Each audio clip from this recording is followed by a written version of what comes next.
kakabsat, ang saya-saya ko ngayon kasi may natanggap akong padala galing sa pamilya ko sa probinsya. At ito yung mga paborito kong pagkain na walang mabibili dito sa syudad. At ito na nga, sa sobrang tuwa ko, binuksan ko agad syempre, di ba? Tingnan natin kung may nasira o wala. Ayan, meron yung wild mushroom na paborito ko rin at ihahalo ko doon sa mga gulay na kasama sa mga pinadala nila. At isa ito yung bunga ng native na ampalaya. Wala kaya dito sa syudad yan, kakabsat.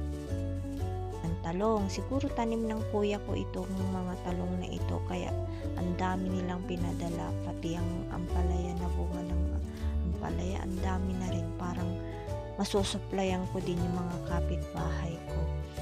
Yan, nilagay ko lang sa bilao para matanggal yung mga moist sa kulob, sa biyahe. Kasi nakakaraton lang siya para hindi po siya malalanta at mahihinog agad yung mga ampalaya na yan. Secured kakabsat ng mga gulay natin, oh. Diba, binalot ng mga papel para hindi malanta agad kasi pag nakatiwangwang lang dyan, siguro laglag lahat ng mga dahon ngayon na makarating dito sa syudad. Pag nagpapadala sila, syempre natutuwa ako kasi nakakalibre na naman ako ng mga gulay. Dahil walang libre ito sa syudad, binibili lahat. Nilinisan ko agad yung mga bunga ng ampalaya kasi madaling mahinog kung papatagalin ko pa siya. At naisipan ko na rin siyang iluto. Haluan ko siya ng mushroom. Igigisa ko lang yan na walang sahog. O diba, ang sarap, makakakain na ako ng hinahanap kong pagkain.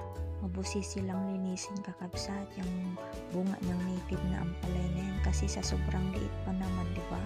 Hihiwain sa gitna tapos tatanggalin yung buto kasi yung buto nagpapadagdag ng pait, baka sa sobrang pait maging bitter na rin tayo. Itong native ampalaya kasi ay iba yung pait niya, kakabsat. Mas mapait kaysa sa mga mas malalaking ampalaya. Alam niyo ba, kakabsat, nung bata kami, pag walang pasok, pumupunta kami sa mga gubat-gubat kasi doon nahahanap yan kasi wild nga siya, diba?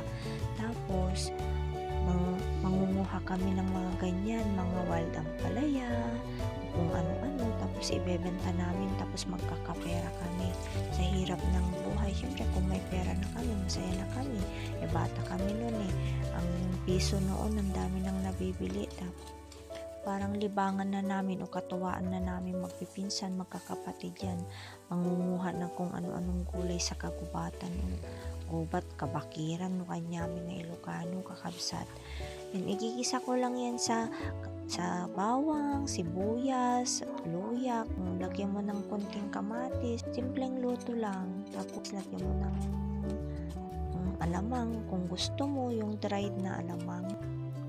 Lagyan mo lang ng konting tubig. Tapos pag kumulo na, ilagay mo na yung bunga ng ampalaya. Kuluan mo ulit. Naluto na, ready to eat. Pwede mo ring i-stack yan kasi parang pakbet style. Ilagay mo lang sa rep tapos paipainit mo lang yan. Pero pag habang tumatagal, papait. Pakbet na bunga ng native na ampalaya na may mushroom.